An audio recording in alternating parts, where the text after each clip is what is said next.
So ito guys, mag-real talk tayo guys ha, about sa utang. So bakit nga ba ang tao nagpapautang? Okay? Alam ko dito maraming matatamaan guys, no? So bakit nga ba ang tao nagpapautang guys kahit alam naman niya na hindi niya sure kung babalik ba yung perang inutang sa kanya ng taong yun. So una,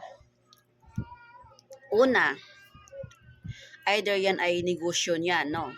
Kaya siya nagpapautang kasi part yan ng negosyo niya ang pautang. Bagay man yan, pera, or ano pa. Basta usaping utang. Okay? So, siguro negosyo niya. Isa sa mga negosyo niya bakit siya nagpapautang. Pangalawa, naawa sa tao. Okay? Ang Pinoy kasi guys, so makinig kayo ha. Real talk lang tayo ha. Ako mag-real talk lang ako. Baka may magalit naman dito ha. Kung may matamaan man sa sinasabi ko lang kung pakialam. Ako mag-real talk lang ako guys. Okay? Pangalawa, naawa yung tao.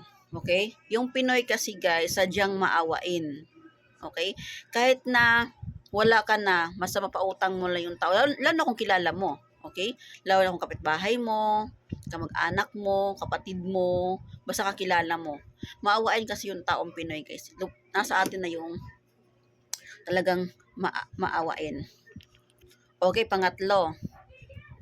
Siguro, meron siyang extra pera na kaya na pinautang yung tao. Okay? Meron siyang sobrang pera, kaya napautang niya yung tao na yon. Okay? So, pang-apat. Ano pang-apat? Okay, pang-apat, kapitbahay niya, kakilala niya, kamag-anak niya, okay, relatives niya, o kilala niyo yung tao, kaya napautang niya. Okay? So, isa-isahin natin ha. So, pang-lima, may tiwala siya doon sa tao. Okay? Ang mga tao kasi guys na nagpapautang, hindi yan basta-basta maglabas ng pera kung wala siyang tiwala doon sa tao. Okay? So, nagtiwala siya doon sa tao kaya pinautang niya ng pera or bagay or kung anong pinautang niya or pinahiram ba. Hiram or utang, same lang yan. Hiram or utang, same lang yan. Sila kamag-anak lang yan sila kasi kanon din yan eh. Nang hiram ka ng bagay, utang din yan. Okay? Okay, question.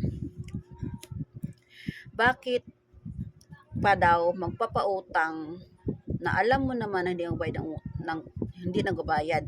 Okay, ibabalik ko sa iyo ang question na yan ha. Kung alam ba namin na hindi magbabayad ng utang yan, magpapautang pa ba kami? 'Di ba hindi? Hindi naman tayo hindi naman tayo manghuhula eh. Kasi tulad ng sabi ko, ang pagpapautang is part na yan ng negosyo ng tao. Binanggit ko na kaya, di ba? Binanggit ko na kanina kung ano yon kanina kung matandaan nyo, una-una kong binanggit yung negosyo ng tao ang pagpapautang. So kung alam ba namin na hindi pala magbabayad ng utang yung taong yan, magpapautang pa ba kami? Magbigay pa ba kami ng tiwala doon sa taong yun?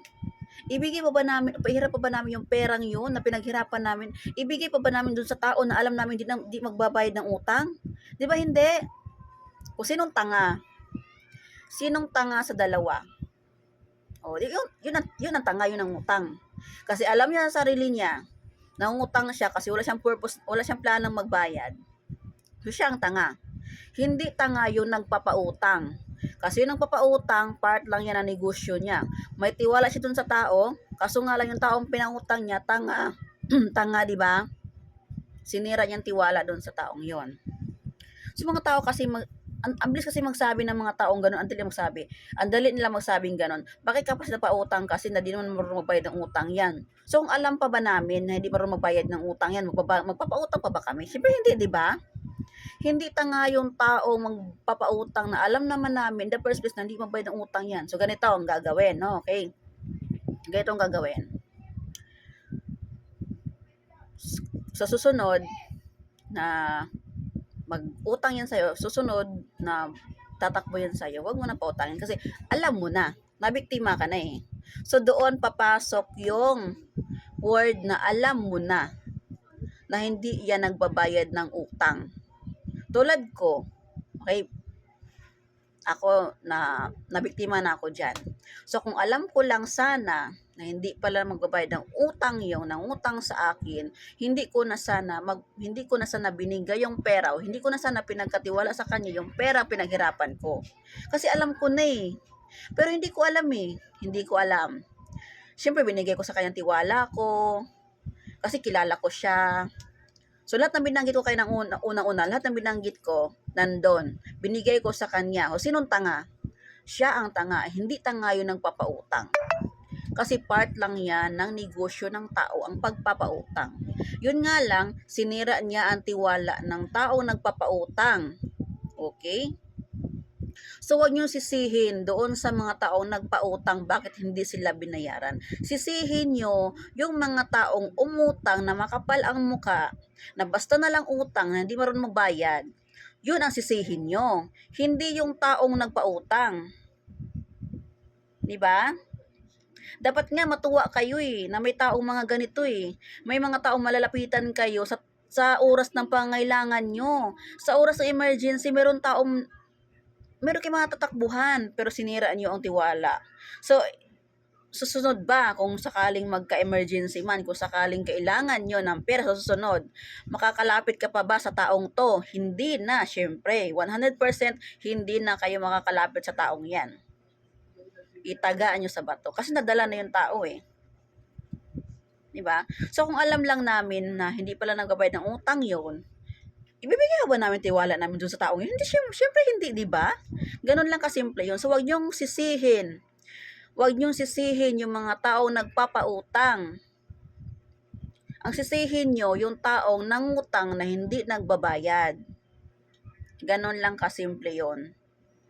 Hindi namin alam o hindi namin kilala o hindi namin nahuhulaan o hindi namin alam na yun pala ang purpose nila, utang lang ng utang na hindi pala nagbabayad. Okay? So, ganun lang kasimple guys. Huwag niyong isisi doon sa mga taong nagpautang. Isisi niyo doon sa taong walang ginawa kundi mangutang na hindi marunong magbayad ng utang. So, rutok lang tayo ha. Sa matamaan dyan, wala akong pakialam. Sasabihin nyo na pinapatamaan kayo. Di puta kayo.